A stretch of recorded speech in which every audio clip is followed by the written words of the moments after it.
Саламатсыңарбы?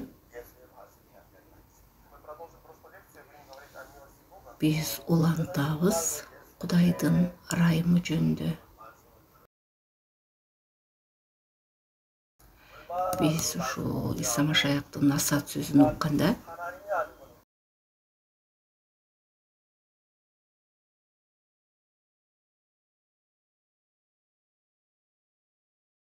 ушу Кудайдын сөзү ушунчалык терең экенин бир гана Кудайдын сөзүндө ушундай.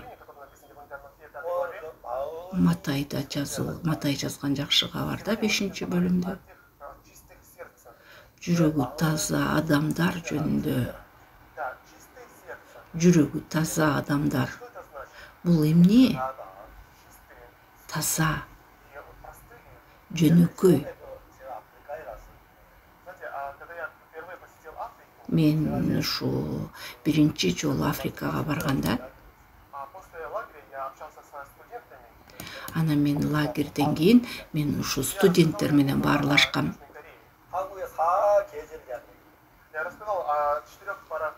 Мен болсо ушул 4 мезгил жөнүндө айтып бергем аларга.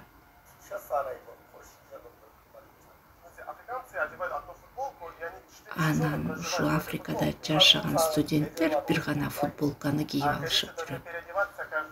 А корейцтер болсо кайра чечинишип, алмаштырып, кийимдери да айырмаланып турат. Жайкы кийимдери да башка, күзгү кийимдери да башка, айырмаланып турат. Анан менден сурашты, канча кийим кийишет алар деп. Анан мен дана билбейм, бирок 100дөй бар болуш керек дедим. Анан ушунча көп кийимди кай жерге сактайсыңар деп сурады алар. Анан мен айттым, алардын үйүндө ушундай шкаф бар. Анан алар ушу ачса шкафта өтө көп кийимдер. Чынында эле ушунча 100 кийимди. Бирок бардыр адам арасында канча 100дөн азыраак. Бирок көбүнчөсүндө ошондой чынында.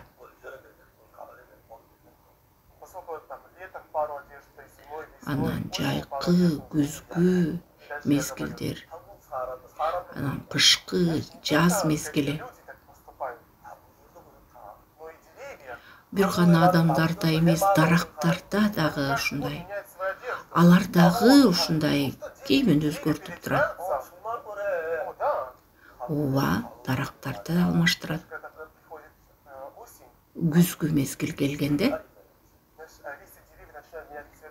анан жалбырактары мындай өңүн өзгөрөт.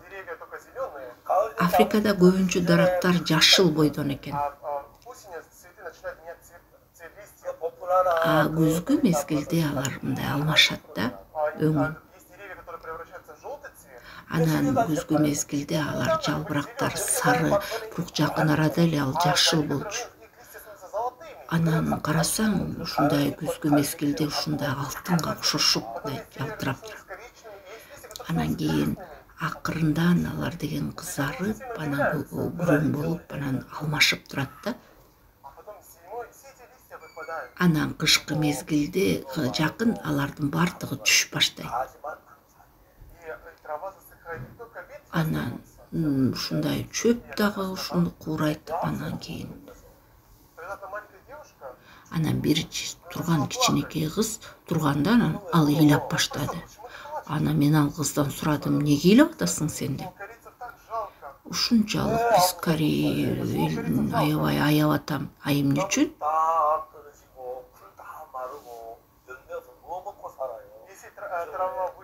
Эгерде чөп кургап калса, эгерде жалбырактар ушундай кургап түшүп калса, анда алар эмне жешет? Бирок Кореяда тамак көп деп айтты. Анан бардыгы түшүп калса, эмне калмак эле аларга?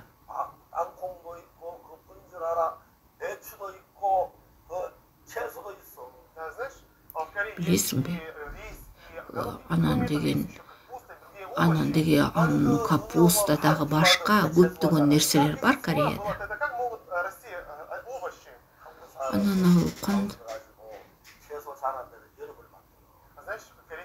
Билесиңби, ушул Кореяда болсо ушундай эме кылат экен да,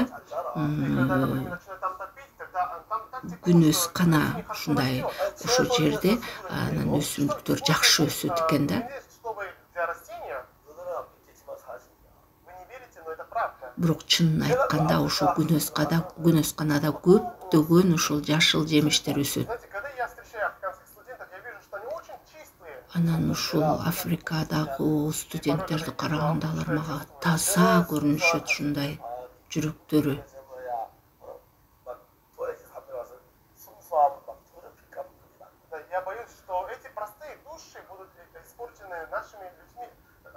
Анан мен ушул балдарды карап, анан биздин эл менен бул таза балдар ушундай булганабы деп ойлойм.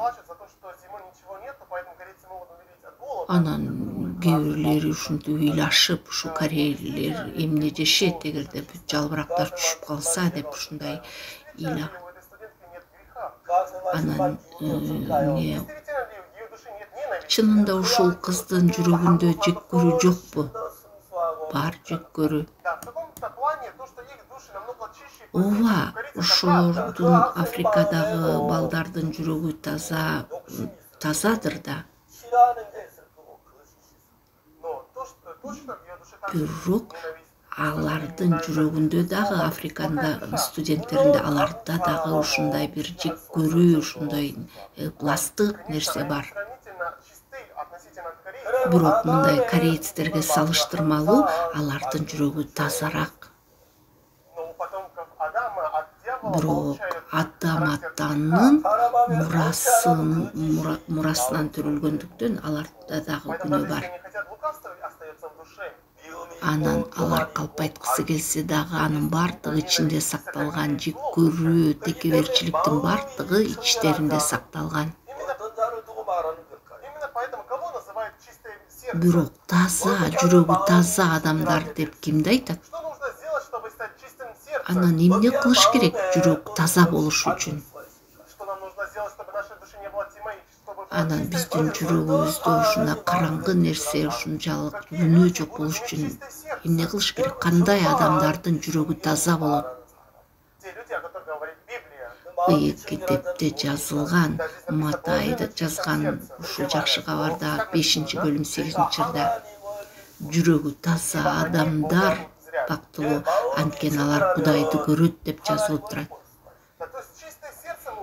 Жүрөгү таза адамдар Кудайды көрөт деп жазылып турат. Алар Кудай менен баарлаша алат. Эмне үчүн? Анткени алар деген Кудайдын жүрөгүн, Кудайдын сөзүн кабыл алышкан. Эгерде биз Кудайдын өзүн, Кудайга сөзүн кабыл алсак жүрөгүбүзгө, анан биздеги болгон ушул күнөөнүн бардыгы, караңгы нерсенин бардыгы жок болот.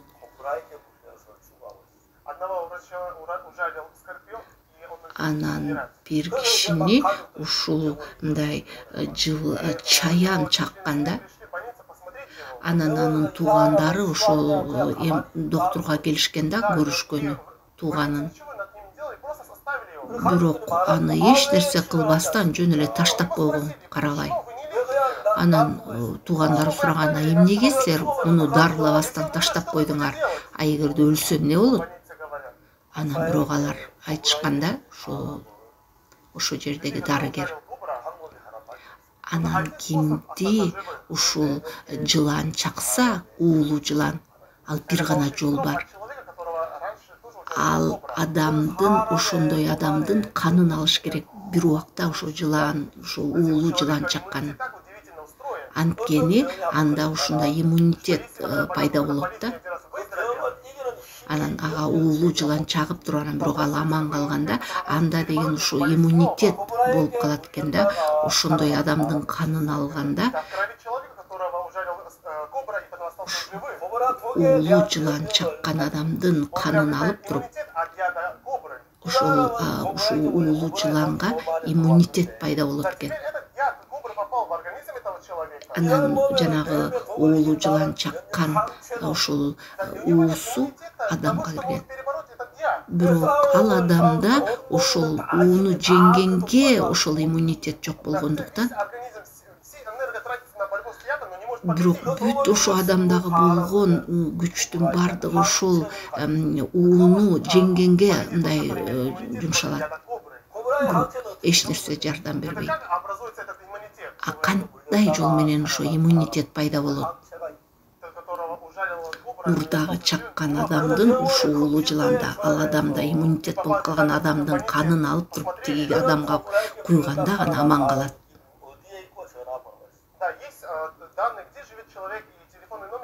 Анан ошо мурдагы чаккан, ошо уулу жылан чаккан адамдын телефонун алып туруп, ага телефон чалышат. Анан ушу бир адамды ушу уулу жылан чагып алып, ал өлүм алдында турат, сиз жардам беришиңер керек деп, анан ушундай больницага келгиле деп чалат.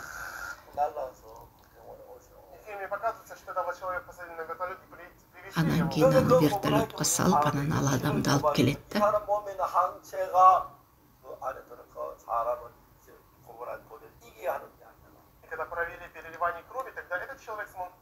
Анан ошол жана мурдагы чаккан адамдын канын алып туруп, жана жаңы чаккан адамдын куйганда,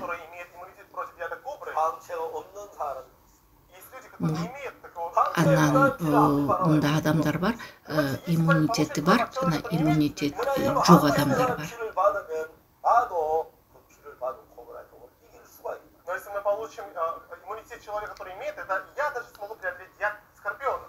Анан деген эгерде мурдагы чаккан адамдын ушу иммунитети бар адамдын ошол канын алып туруп башка адамга куйганда, ошол башка адам аман сакталып калат экен да. Анан эң ушундай күнөөсү жок адам бир гана Кудай. Кантип биз таза жүрөккө ээ боло алабыз? Иса Машаякка ишенүү, анын канына ишенүү гана, ошондой адам гана ошол Иса Машаяктын сөзүн жан дүйнөбүзгө кабыл алганда, ошо жакшы кабарды кабыл алганда, анан ушул Кудайдын сөзү биз үчүн өзүбүзгө жаныбызга кабыл алганда, ушул Кудайдын сөзүн, жакшы кабарын, ошондо Кудайдын жүрөгү менде жашап калат. Ал күнөөнү жеңе алат, ал жек көрүүнү жеңе алат, кайгыны жеңе алат, жамандыкты жеңе алат. Менин жан дүйнөмдө күнөө бар. Менин жан дүйнөм күнөөгө толгон.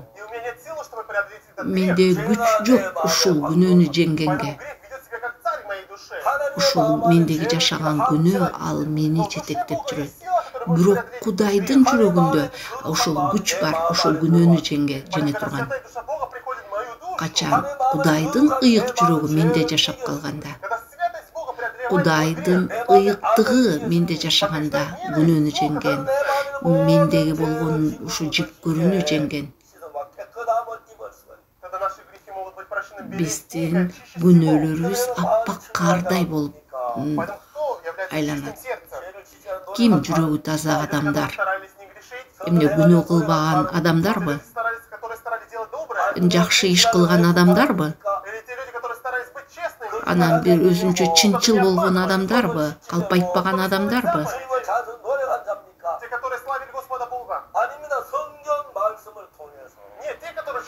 Жок, Кудайдын сөзү аркылуу, Кудайдын жүрөгүн көрө алган адамдар. Ыйык китепте Кудайдын жүрөгү бар, сөзүндө. Качан биз Кудайдын жүрөгүн кабыл алганда, качан Кудайдын жан жүрөгү менин жүрөгүмө киргенде, анан биз Кудайдын ыйыктыгына ээ болобуз. Матай жазган жакшы кабарда 5-бөлүм 8-редакта жүрөгү таза адамдар бактылуу, анткени алар Кудайды көрө алат дейт.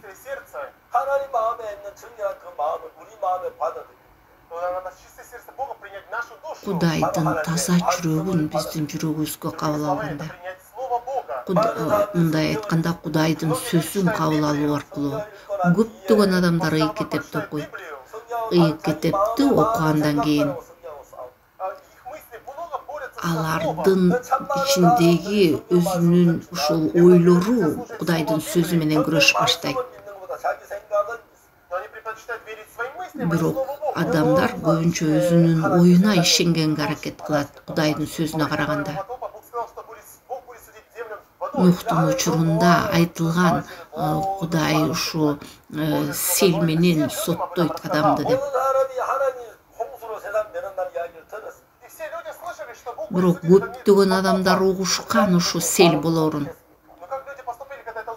Бирок алар ушу сөздү укканда Кудайдын эмне кылышкан? Гел ушу кеме куралы ушул сел болот экен дедиби? Жок. Анан Кудайдын сөзү келгенде, бирок алардын ичиндеги ой бар пайда болгон.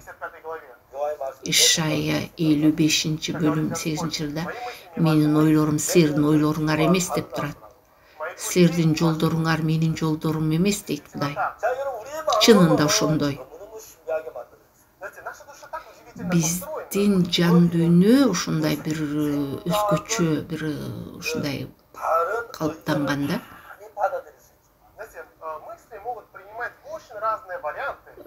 ар кандай ойлор келет.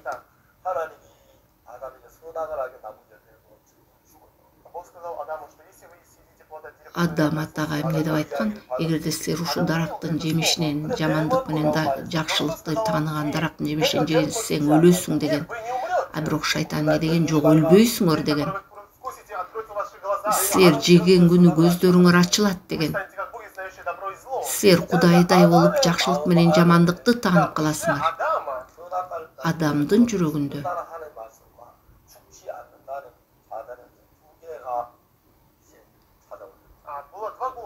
эки үн болгон.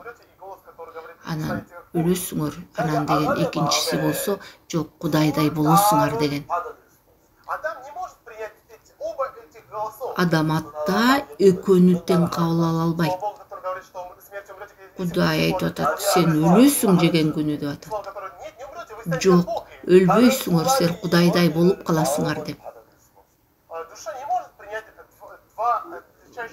Эки ойду адам кабыл ала албайт. Ушул бирөөсү айтканда, ушул бирөөсү айткан мындай деп. Анан адамдар такыр эки башка нерсени угат. Жан өзүнчө бир бөлүк.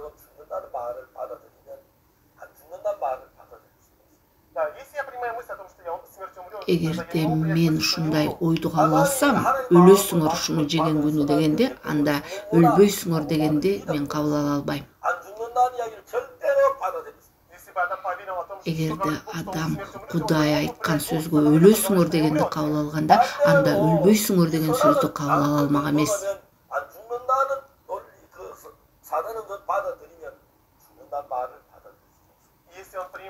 Эгерде ал жок, өлбөйсүңөр дегенди кабыл алса, анда өлөсүңөр дегенди кабыл ала албайт. Нухтун учурундагы ошондо да ушундай болгон. Кудай айткан, мен бул дүйнөнү мен суу менен каптатам деген.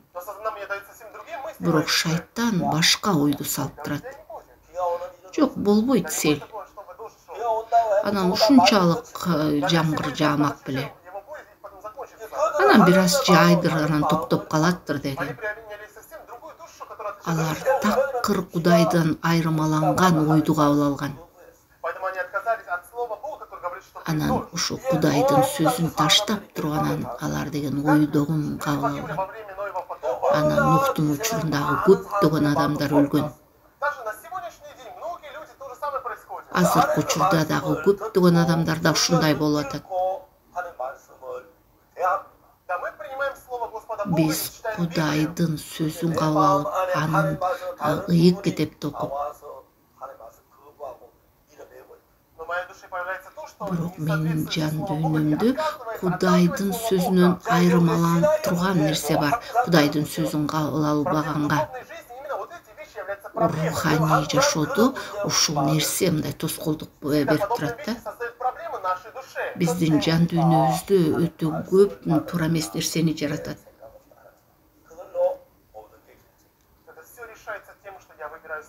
Мен Кудайдын сөзүн кабыл аламбы же мен өзүмдүн оюмду кабыл аламбы мына ушул жерде?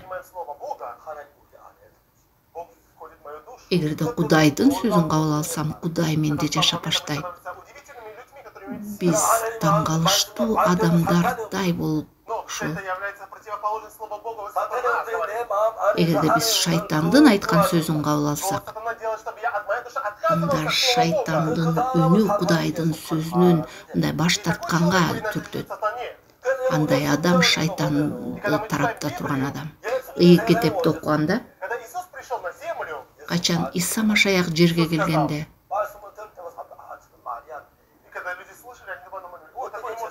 анан ушундай болобу, анан эмне ушундай ал айткандай болобу деген. 38 жыл ооруган адам. Ал төшөгүңдү ал жана бас деген. О кантип мен басмак элем?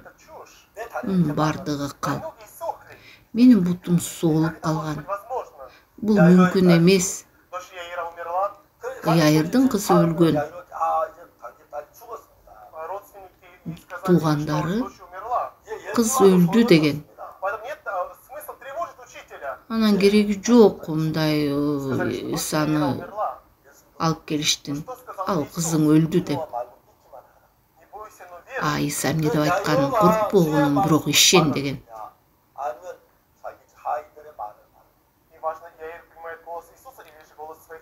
Яир деген Кудайдын сөзүн кабыл алабы же адамдар айткан?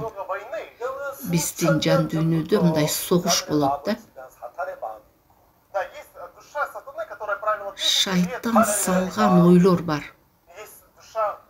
Анан Кудайдын жаны бар.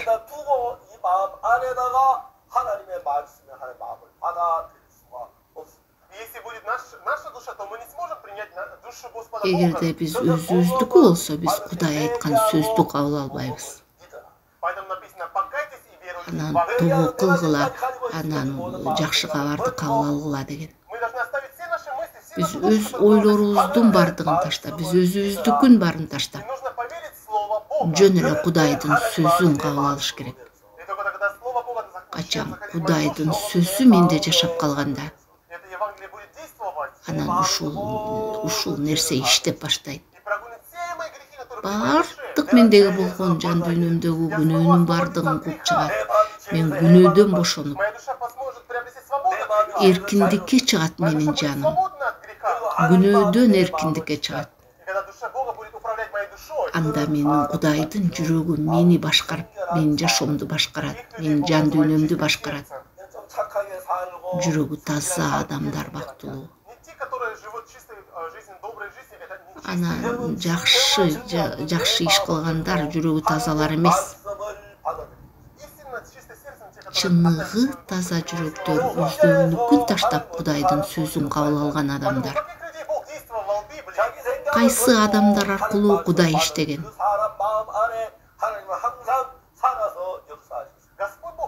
Кудай теңир өзүнүн ойлорун таштап, бирок Кудайдын сөзүн кабыл алган адамдарды. Кандай ой болбосун силерде?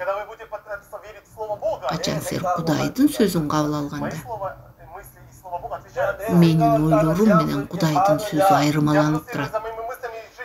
Эгерде мен өзүмдүн оюмду кабыл алып күнөөдө жашасам, же мен анын бардыгын таштап Кудайдын сөзүн кабыл аламбы? Мына ушунун бардыгы руханий дүйнөдө ушунун бардыгын чечет. Жүрөгү таза адамдар бактылуу, анткени алар Кудайды көрөт дейт. Ким таза жүрөгү адамдар? Кудайдын сөзүн кабыл алган адамдар. Аларга жагабы, жакпайбы? Качан биз Кудайдын сөзүн кабыл алганда жан дүйнөбүзгө, Кудайдын сөзү менин жан дүйнөмдө иштеп баштайт. Менин жүрөгүм Кудайдын жүрөгүндөй таза болуп, анан ошондой адам Кудайды көрө алат. Ал бардыгын Кудай менен бөлүшөт. Кудайдын кубанычы анын кубанычы болуп калат. Менин кубанычым Кудайдыкы болуп калат. Ыйык китепти окуп, анын жан дүйнөсүнө жагымдуу экенин көрөт. Кудайдын сөзү анын жан дүйнөсүндө агым суудай болуп агат. Ал күн сайын Кудай менен жолугат.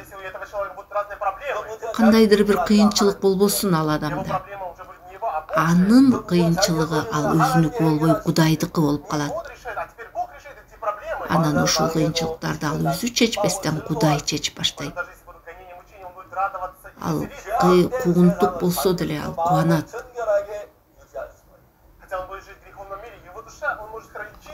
Ал кандай күнөө кылбасын, баары бир жан дүйнөсү таза бойдон калат. Андай адам ал дайыма Кудай менен бирге болот. Ыйык китеп айтып атат бизге. Бизге кереги жок, биз алмаштырып, анан деген өзгөртүп. Биздин жан дүйнө эч качан Кудайдыкы менен окшошпойт. Кудайдын сөзүн кабыл алыш керек. Өзүмдүкүн таштап туруп, өзүмдүкүнөн баш тартып, жөн эле Кудайдын сөзүн кабыл алып.